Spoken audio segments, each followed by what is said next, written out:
Beauty and the Beast. Once upon a time, in a very far-off country, there lived a merchant who had been so fortunate in all his undertakings that he was enormously rich. As he had, however, 6 sons and 6 daughters, he found that his money was not too much to let them all have everything they fancied, as they were accustomed to do. But one day a most unexpected misfortune befell them.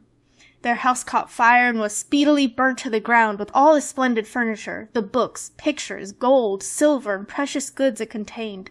And this was only the beginning of their troubles. Their father, who had until this moment prospered in all ways, suddenly lost every ship he had upon the sea, either by dint of pirates, shipwreck, or fire.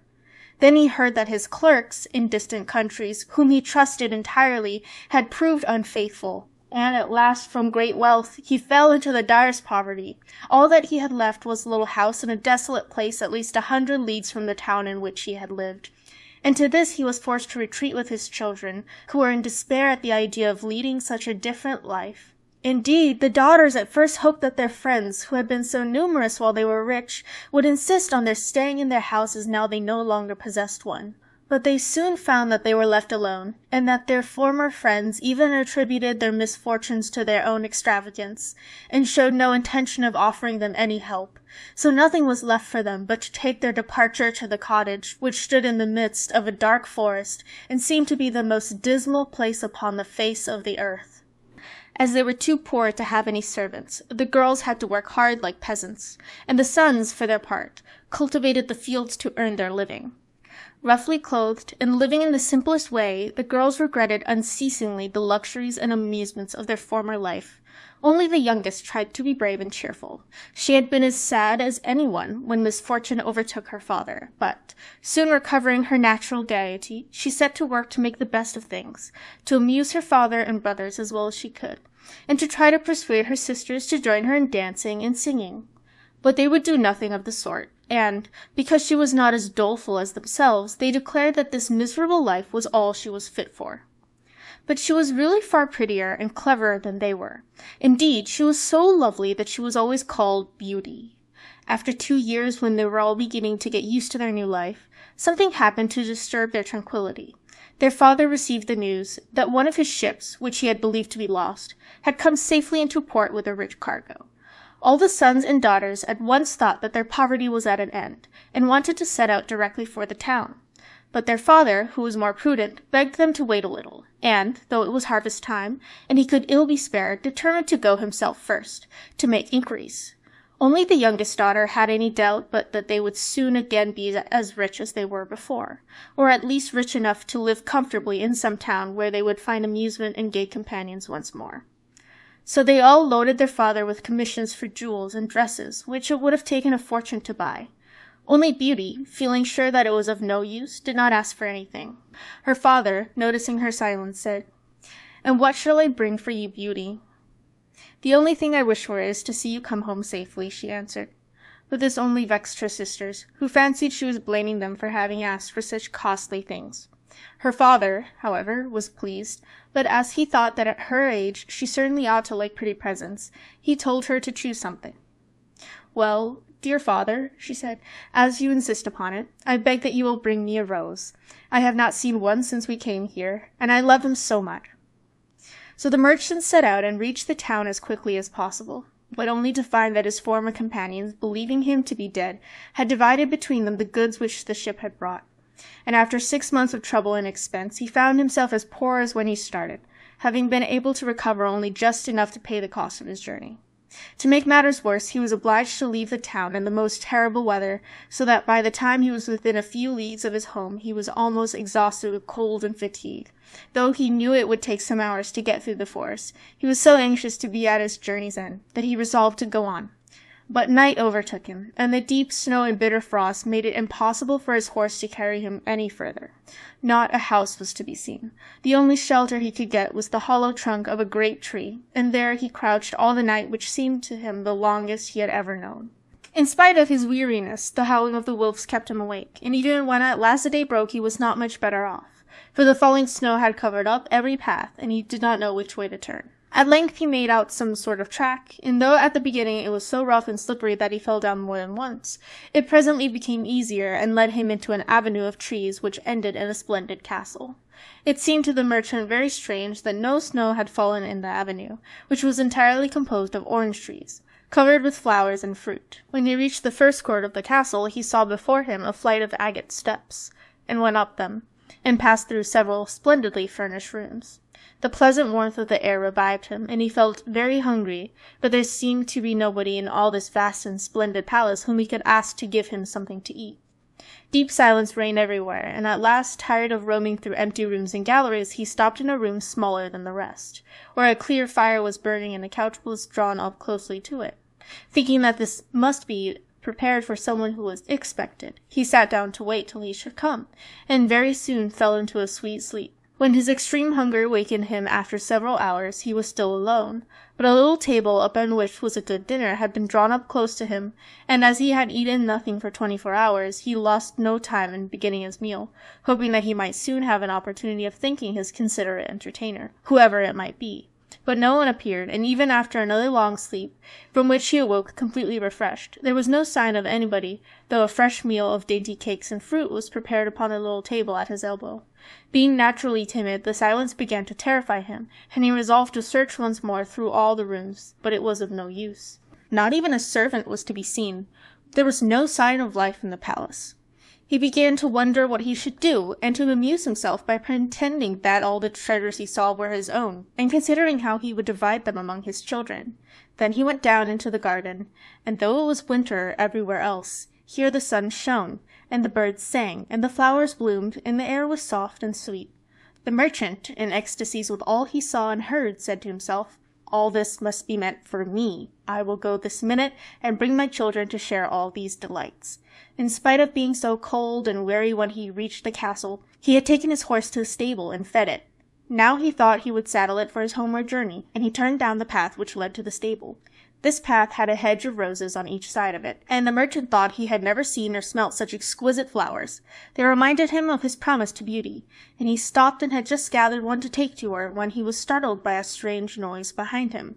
Turning round, he saw a frightful beast, which seemed to be very angry, and said in a terrible voice, "Who told you that you might gather my roses? Was it not enough that I allowed you to be in my palace and was kind to you? This is the way you show your gratitude, by stealing my flowers. But your insolence shall not go unpunished." The merchant, terrified by these furious words, dropped the fatal rose, and throwing himself on his knees, cried, "Pardon me, noble sir. I am truly grateful to you for your hospitality, which was so magnificent that I could not imagine that you would be offended by my taking such a little thing as a rose." But the beast's anger was not lessened by this speech.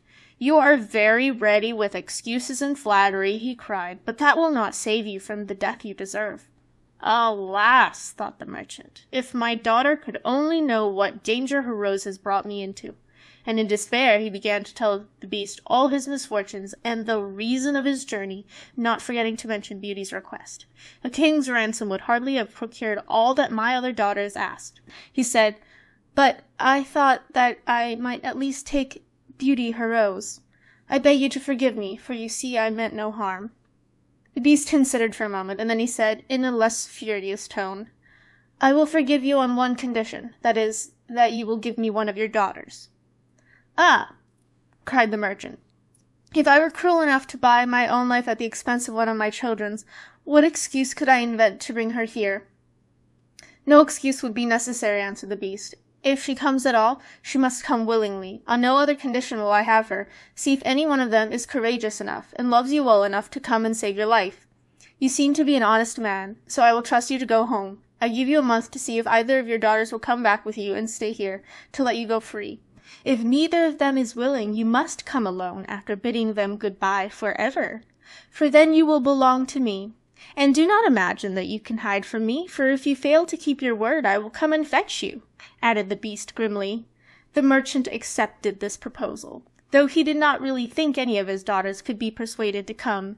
He promised to return at the time appointed, and then, anxious to escape from the presence of the beast, he asked permission to set off at once. But the beast answered that he could not go until next day.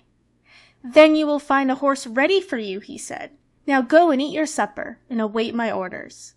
The poor merchant, more dead than alive, went back to his room, where the most delicious supper was already served on the little table which was drawn up before a blazing fire. But he was too terrified to eat, and only tasted a few of the dishes, for fear the beast should be angry if he did not obey his orders. When he had finished, he heard a great noise in the next room, which he knew meant that the beast was coming. As he could do nothing to escape his visit, the only thing that remained was to seem as little afraid as possible. So when the beast appeared and asked roughly if he had supped well, the merchant answered humbly that he had, thanks to his host's kindness. Then the beast warned him to remember their agreement, and to prepare his daughter exactly for what she had to expect. "Do not get up tomorrow," he added, "until you see the sun and hear a golden bell ring. Then you will find your breakfast waiting for you here, and the horse you are to ride will be ready in the courtyard. He will also bring you back again when you come with your daughter a month hence. Farewell. Take a rose to Beauty, and remember your promise." The merchant was only too glad when the beast went away, and though he could not sleep for sadness, he lay down until sun rose. Then, after a hasty breakfast, he went to gather Beauty's rose, and mounted his horse, which carried him off so swiftly that in an instant he had lost sight of the palace. And he was still wrapped in gloomy thoughts when it stopped before the door of the cottage.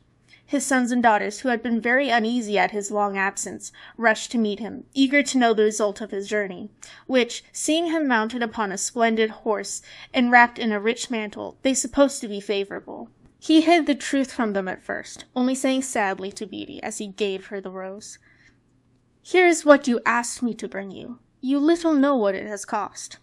But this excited their curiosity so greatly that presently he told them his adventures from beginning to end, and then they were all very unhappy. The girls lamented loudly over their lost hopes, and the sons declared that their father should not return to this terrible castle, and began to make plans for killing the beast if it should come to fetch him. But he reminded them that he had promised to go back.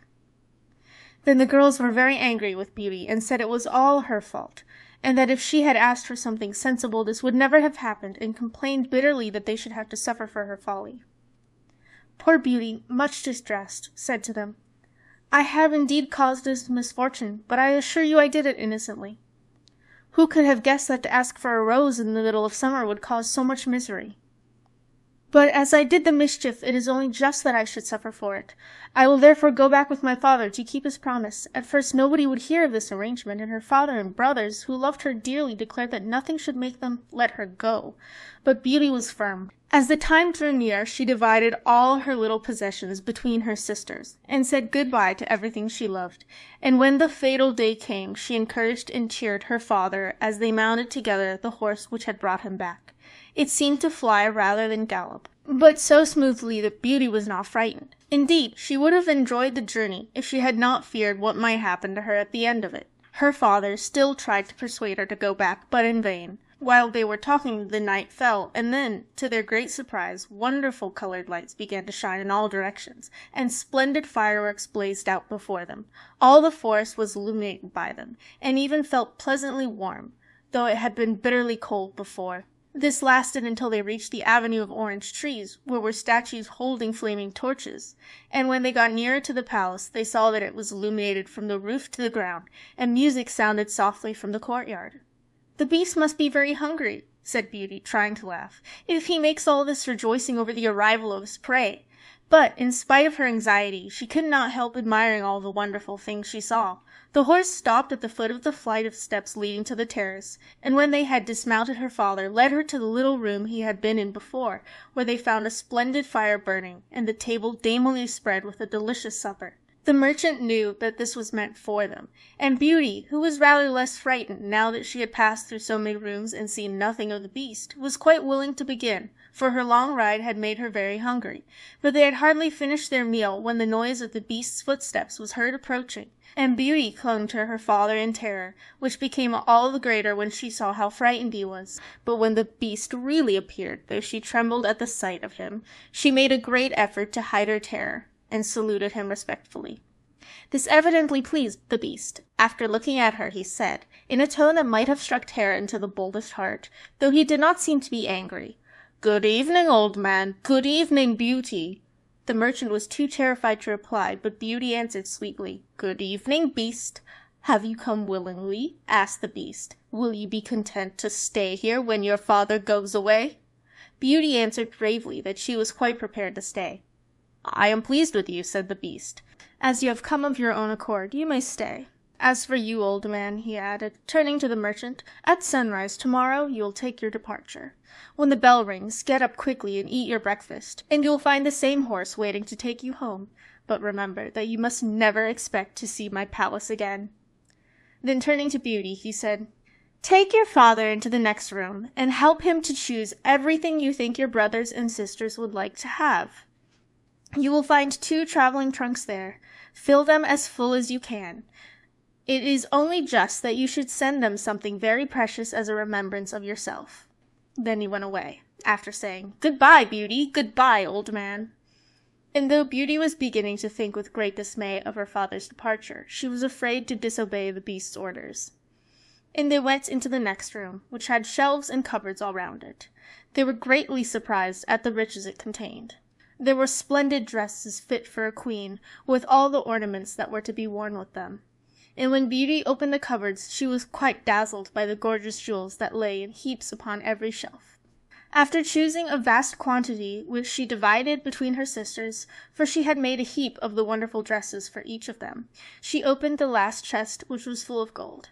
"I think, father," she said, "that, as the gold will be more useful to you, we had better take out the other things again, and fill the trunks with it." So they did this, but the more they put in, the more room there seemed to be, and at last they put back all the jewels and dresses they had taken out, and Beauty even added as many more of the jewels as she could carry at once. And then the trunks were not too full, but they were so heavy that an elephant could not have carried them. "The Beast was mocking us," cried the merchant. "He must have pretended to give us all these things, knowing that I could not carry them away." "Let us wait and see," answered Beauty. "I cannot believe that he meant to deceive us. All we can do is to fasten them up and leave them ready." So they did this and returned to the little room, where, to their astonishment, they found breakfast ready. The merchant ate his with a good appetite, as the Beast's generosity made him believe that he might perhaps venture to come back soon and see Beauty. But she felt sure that her father was leaving her forever, so she was very sad when the bell rang sharply for the second time, and warned them that the time had come for them to part.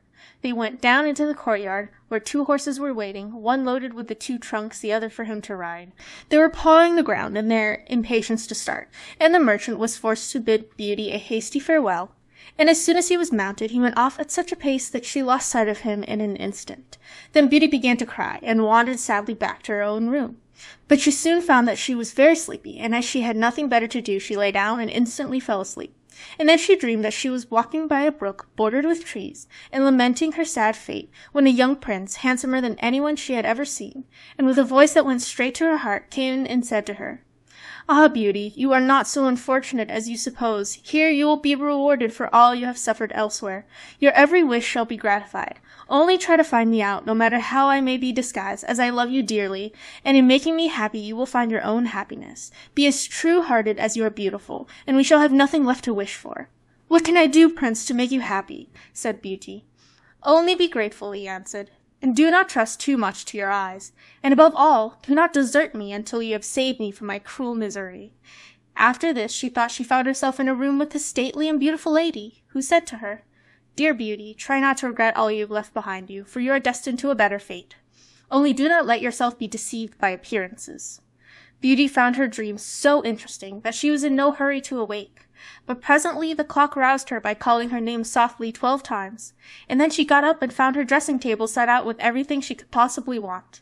And when her toilet was finished, she found dinner was waiting in the room next to hers. But dinner does not take very long when you are all by yourself, and very soon she sat down cosily in the corner of a sofa, and began to think about the charming prince she had seen in her dream. "He said I could make him happy," said Beauty to herself. "It seems, then, that this horrible beast keeps him a prisoner. How can I set him free? I wonder why they both told me not to trust to appearances. I don't understand it. But, after all, it was only a dream, so why should I trouble myself about it? I had better go and find something to do to amuse myself." So she got up and began to explore some of the many rooms of the palace. The first she entered was lined with mirrors, and Beauty saw herself reflected on every side, and thought she had never seen such a charming room. Then a bracelet which was hanging from a chandelier caught her eye, and on taking it down she was greatly surprised to find that it held a portrait of her unknown admirer, just as she had seen him in her dream. With great delight she slipped the bracelet on her arm, and went on into a gallery of pictures, where she soon found a portrait of the same handsome prince, as large as life, and so well painted that as she studied it he seemed to smile kindly at her. Tearing herself away from the portrait at last, she passed through into a room. She gained every musical instrument under the sun, and here she amused herself for a long while in trying some of them, and singing until she was tired. The next room was a library, and she saw everything she had ever wanted to read, as well as everything she had read, and it seemed to her that a whole lifetime would not be enough to even read the names of the books, there were so many. By this time it was growing dusk, and wax candles and diamond and ruby candlesticks were beginning to light themselves in every room. Beauty found her supper served just at the time she preferred to have it, but she did not see anyone or hear a sound, and though her father had warned her that she would be alone, she began to find it rather dull. But presently she heard the beast coming, and wondered tremblingly if he meant to eat her up now. However, as he did not seem at all ferocious, and only said gruffly, "Good evening, Beauty," she answered cheerfully and managed to conceal her terror. Then the beast asked her how she had been amusing herself, and she told him all the rooms she had seen. Then he asked if she thought she could be happy in his palace, and Beauty answered that everything was so beautiful that she would be very hard to please if she could not be happy. And after about an hour's talk, Beauty began to think that the beast was not nearly so terrible as she had supposed at first. Then he got up to leave her and said in his gruff voice, "Do you love me, Beauty? Will you marry me?" "Oh, what shall I say?" cried Beauty, for she was afraid to make the beast angry by refusing.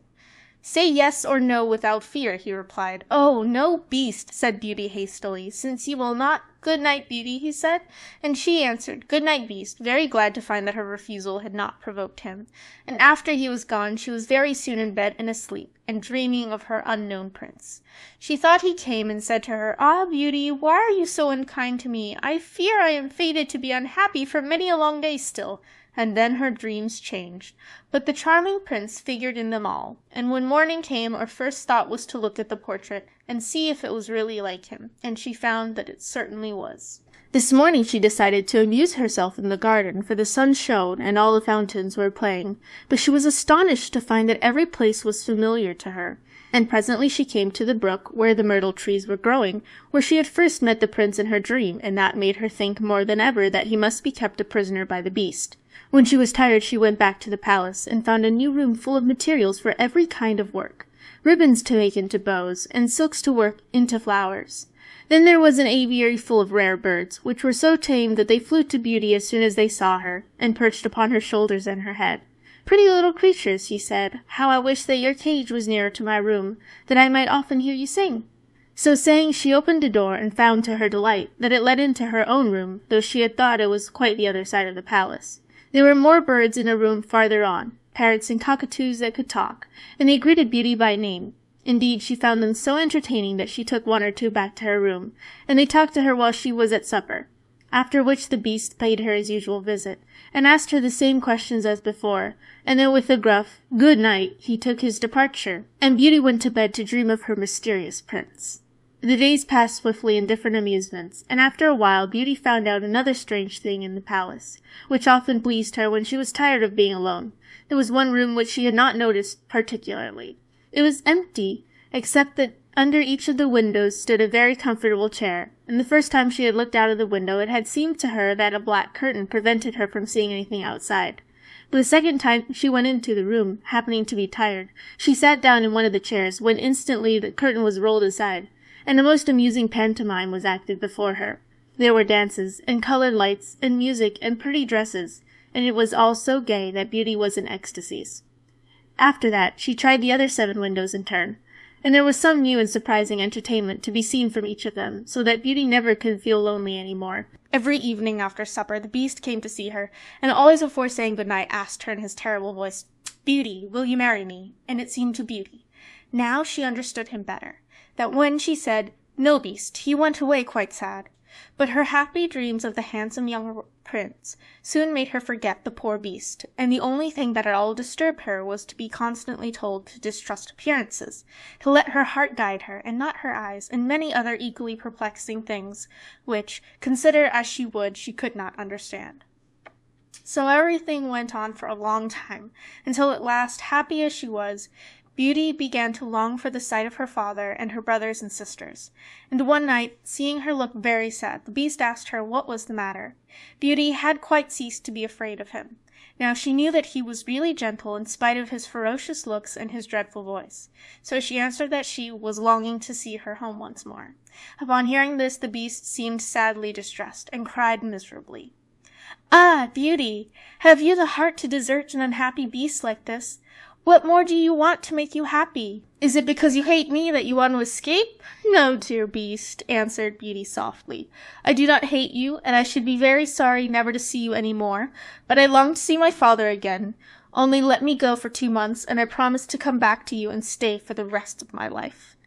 The Beast, who had been sighing dolefully while she spoke, now replied, "I cannot refuse you anything you ask, even though it should cost me my life. Take the 4 boxes you will find in the room next to your own, and fill them with everything you wish to take with you. But remember your promise, and come back when the 2 months are over, or you may have cause to repent it. For if you do not come in good time, you will find your faithful Beast dead. You will not need any chariot to bring you back. Only say goodbye to all your brothers and sisters the night before you come away, and when you've gone to bed, turn this ring round upon your finger, and say firmly, 'I wish to go back to my palace and see my Beast again.' Good night, Beauty. Fear nothing, sleep peacefully, and before long you shall see your father once more." As soon as Beauty was alone, she hastened to fill the boxes with all the rare and precious things she saw about her, and only when she was tired of heaping things into them did they seem to be full. Then she went to bed, but could hardly sleep for joy. And when at last she did begin to dream of her beloved prince, she was grieved to see him stretched upon a grassy bank, sad and weary, and hardly like himself.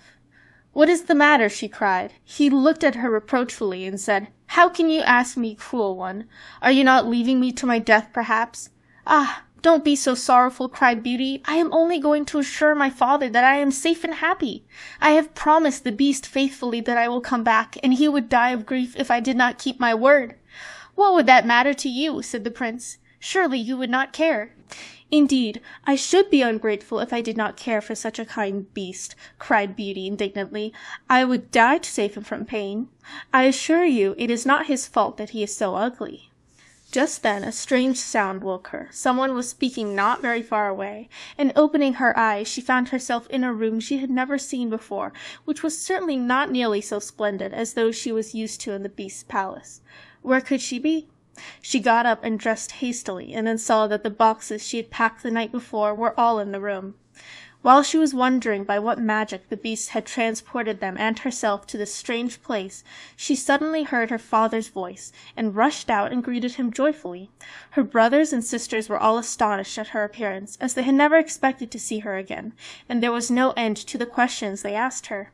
She had also much to hear about what had happened to them while she was away, and of her father's journey home.